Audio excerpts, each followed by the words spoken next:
शुरुआत सबसे पहले सिद्धार्थ जी आपके साथ करना चाह रही हूं, क्योंकि जिस तरह से एक हिंसा बांग्लादेश में हुई उससे कोई सबक नहीं सीखा। अराजकता वाली टूल किट ऐसा लग रहा है अभी भी एक्टिव है, और मुझे हैरानी होती है कि एक देश की अर्थव्यवस्था को डेंट करने के लिए ऐसा बयान भी आ सकता है जो कहे कि आप इस शेयर बाजार में इन्वेस्ट करेंगे तो बहुत बड़ा खतरा है, इससे देश को खतरा है। सुचरिता जी, निश्चित रूप से एक ट्रेंड हो चुका है और हम लंबे समय से देखते आ रहे हैं कि कोई भी विदेशी ताकत जो भारत पर गिद्ध की तरह नजर टिकाए बैठी हो, जो चाहती हो कि भारत के अंदर एक अस्थिरता आए, चाहे फिर वो आर्थिक अस्थिरता हो, सामाजिक अस्थिरता हो, उसको कहीं ना कहीं भारत में उसका समर्थन करने वाली आवाजें जरूर मिल जाती हैं। और जब वो आवाजें वो विपक्ष के शीर्ष नेताओं की तरफ से आए तो ये देश के लोकतंत्र के लिए एक बहुत चिंताजनक स्थिति है। अब कोई रिपोर्ट कोई विदेशी संस्था निकाले, जो संस्था स्वयं भारत की कोर्ट के एक लीगल एम्बिट के अंदर आ रही हो, जिससे पिछले रिपोर्ट जो पिछली बातें उसने कही हो उसका स्पष्टीकरण ना आया हो, जिसके पास नोटिस सर्व्ड हो, जो इन्वेस्टिगेशन ना ज्वाइन कर रही हो, जो भाग रही हो ऐसे पीछे हट के, जिस पर आरोप हो कि वो शॉर्ट सेलिंग करती है, जिस पे आरोप हो कि वो इन चीजों को करके मुनाफा कमाती है। 3 घंटे 4 घंटे के अंदर देश के विपक्ष के नेता उसके समर्थन में वीडियो बना दें, तो कितनी तेजी उनकी है भारत की ऐसी किसी भी अस्थिरता फैलाने वाली चीज का समर्थन करने में। क्यों है ऐसा? जो नेता और जो पार्टी बांग्लादेश में होने वाले माइनॉरिटीज पर अत्याचार दुराचार के खिलाफ एक शब्द नहीं बोल सकते, वो क्यों नहीं देरी दिखा रहे हैं तुरंत ये कहने में कि भारत में भी बांग्लादेश मॉडल आ सकता है? आप ऐसा ही चाहते हैं क्या? यह आपकी मंशा है क्या? ये कौन से टूल किट हुई जो भारत को कहीं ना कहीं कमजोर करने की साजिश रखती हो? और सुचरिता जी, एक बात मैं और कहूं, हर बार ऐसा क्यों होता है कि हिंडनबर्ग की रिपोर्ट तभी आती है जब भारत का सदन जो है वो सत्र में हो? इस बार तो हमारा सत्र जल्दी खत्म हो गया, नहीं तो तैयारी भी वैसी है, पता भी सबको वैसे है, हमारे बयान भी वैसे ही आएंगे और विपक्ष तैयार बैठा है।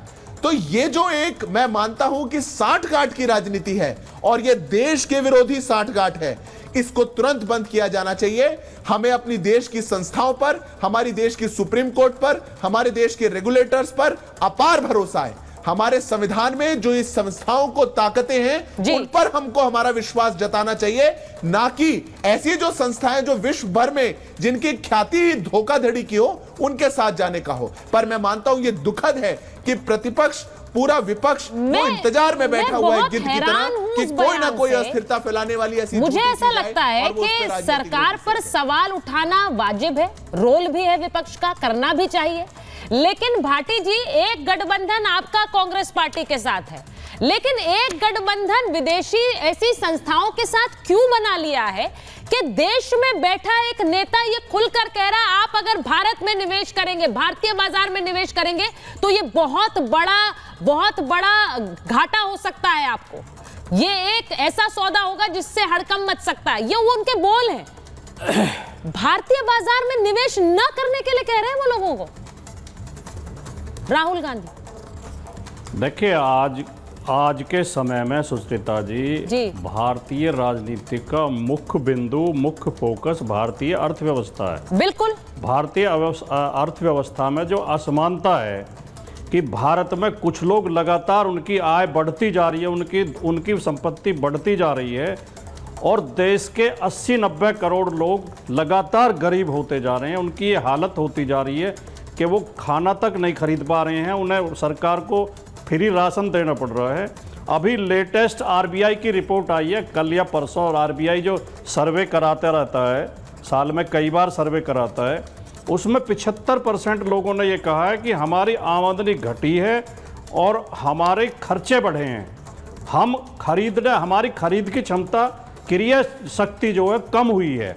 75% लोगों ने आरबीआई की रिपोर्ट में कहा है। पीछे एक और इकोनॉमिक सर्वे आया था, उसमें बताया गया था कि देश की 22% प्रॉपर्टी 1% लोग मालिक हैं उसके, 22% प्रॉपर्टी 1% लोगों के पास है, और नीचे का जो 50% तबका है उसके पास केवल 15% प्रॉपर्टी है। नहीं तो इसलिए देश के विपक्ष के नेता कहेंगे कि भारतीय बाजार में आप इन्वेस्टमेंट करिए क्योंकि वहां खतरा है। आप ये कह रहे हैं कि इसी वजह से LOP leader of opposition party कह रहे हैं कि मेरा ये दायित्व है कि भारतीय बाजार में आप मत निवेश करिए क्योंकि आपके लिए बहुत बड़ा खतरा हो सकता है। आप इसे डिफेंड कर रहे हैं भाटी जी। मैं आपके सवाल का जवाब दे रहा हूं। थोड़ी मैंने भूमिका समझाई है ताकि लोगों की समझ में आ जाए। अब इस स्थिति में किसी उद्योगपति पर सवाल उठाते हैं तो भारत के खिलाफ हो गया। किसी उद्योगपति के घपले घोटालों पर सवाल उठाना देश का विरोध कैसे है? नहीं, किसी आर्थिक स्थिति पर सवाल उठाते हैं, मत उठाओ। और मीडिया ने एक काम ले लिया है। मीडिया का एक काम है विपक्ष कितना ही बढ़िया बात कहे, मीडिया को उसे देशद्रोही सिद्ध करना। बहुत बढ़िया है भाटी जी, बहुत बढ़िया, आपकी बात बहुत बढ़िया है। देखिए बहुत सम्मान के साथ, मैं बहुत सम्मान के साथ आपको रोक रही हूँ। हमें तो आप बोलने भी नहीं देते। अरे क्यों नहीं बोलने देती हूँ आपको? इतना आप बोल रहे हैं तभी आप नहीं, आपने इतनी बड़ी भूमिका बनाई, मुद्दे सवाल पर आने से पहले आपने पूरा बोला, सब लोगों ने सुना, फिर आप कह रहे हैं बोलने नहीं देते। अब ये भी अपने आप में देख लीजिए कॉन्ट्रडिक्शन, दर्शक भी देख रहे हैं, मैं तो नहीं कुछ कह रही। दूसरी बात यह है, आपने कहा कि देश की मीडिया सवाल उठाती है। मुझे बस ये बताइए, और ये मेरा ओपन एंडेड क्वेश्चन है सबसे, जो बोलना चाहे। मैं ये पूछ रही हूं कि देश का एक बड़ा नेता राहुल गांधी के बारे में मैं बोल रही हूं। राहुल गांधी कह रहे हैं कि भाई देखिए, आप भारतीय बाजार में इन्वेस्ट करेंगे तो आपको बहुत बड़ा खतरा है, ये मेरा दायित्व है बताना। क्या मैं इसे देश को आगे बढ़ाने वाला बयान मानूं कि वो भारतीय बाजार में निवेश करने से लोगों को खतरा दिखा रहे हैं? अवधेश जी जरा मुझे बता दीजिए। आप सवाल उठाइए, आपको अडानी पर उठाना अडानी पर उठाइए, आपको जिस पर उठाना उठाइए, आप तो वो करते ही आए हैं। वो सवाल वाजिब है आपके, आप उठाइए, लेकिन आप बोल रहे हैं भारतीय बाजार में मत करिए निवेश। मुझे थोड़ी तकलीफ होती है जब राजकुमार भाटी जी जैसे लोग जो देशभक्त हैं और गरीबों की भी भलाई चाहते हैं, एक निहायत ही देश में आर्थिक उथल पुथल अराजकता करने के षड्यंत्र को का समर्थन दे रहे हैं। देखो, मैं राहुल गांधी जी से कई बार वैचारिक मतभेद होता है, लेकिन कल जब मैंने उनका वीडियो सुना, तो मैंने कहा कि ये क्या कर रहा है ये आदमी। एग्जैक्टली। अब इस समय दुनिया में भारत एक निवेश के लिए, छोटे बड़े लोगों के लिए सबसे बड़ा बल्कि स्थल है। यहाँ की अर्थव्यवस्था में दुनिया का विश्वास बढ़ा है। मनमोहन सिंह ने अपने समय में कोशिश की, पी चिदम्बरम ने कोशिश की, हिलाने की कोशिश हिंडनबर्ग ने की, फिर संभल गया शेयर बाजार और दुनिया में। तो उसके बारे में कहना कि आप संभाल के इन्वेस्ट करिए, दुनिया में इसका क्या मैसेज जाएगा? तो इससे तो ये पता चलता है ना, मुझे दुख है ये कहते हुए कि क्या हमारे देश में जो ये कोशिश इन लोगों ने पहले की है कि बांग्लादेश भारत में भी दोहराया जाए। देखो, आज हम कहते हैं कि नहीं होगा, लेकिन जिस ढंग से काम हो रहा है, संभव है कि 20-25 साल में हम वो दृश्य देखें जो वहां हुआ है। आज वहां की इकोनॉमी की हालत ये हो गई है कि पहले तो इकोनॉमी का अटैक ही था ना भाई, और क्या था वो। अब ये जो कोई नेता कहे उसके बारे में आप डिस्पैरिटी की बात ले आती हैं, वो एक विषय है, उस पर चिंता होनी चाहिए।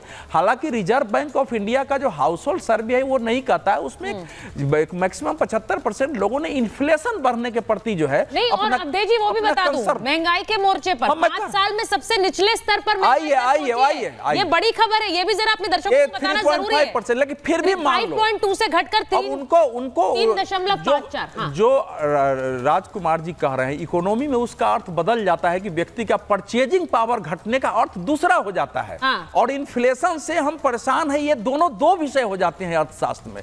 तो भारत के लोगों की परचेजिंग पावर बढ़ी है, ये दुनिया के सारे सर्वे कह रहे हैं। ठीक है। तो गरीबी पर बात करना, गरीबी जो है 25 करोड़ घटा है पिछले 10 वर्षों में, ये भी रिपोर्ट है।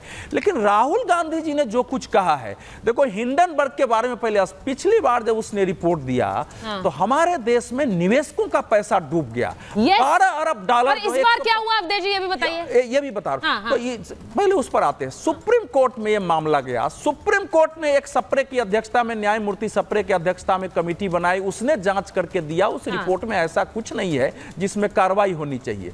सेबी को जांच करने के लिए दिया, सेबी ने हिंडनबर्ग को नोटिस जारी किया कि आप ये जानकारी दीजिए। आज तक हिंडनबर्ग ने हमारे सेबी को जवाब नहीं दिया है। मैं एक बार जरा, लेकिन उस विषय को हमारे यहाँ उठा के अंतिम लाइन कि इस बार शेयर मार्केट संभला हुआ है, क्योंकि पिछली बार जो है भयावह हो गए थे, लोग समझ नहीं पाए थे, क्योंकि लोग भी शेयर मार्केट जिस ढंग से रिएक्ट किया है वो फैक्ट है, ये रिपोर्ट गलत है।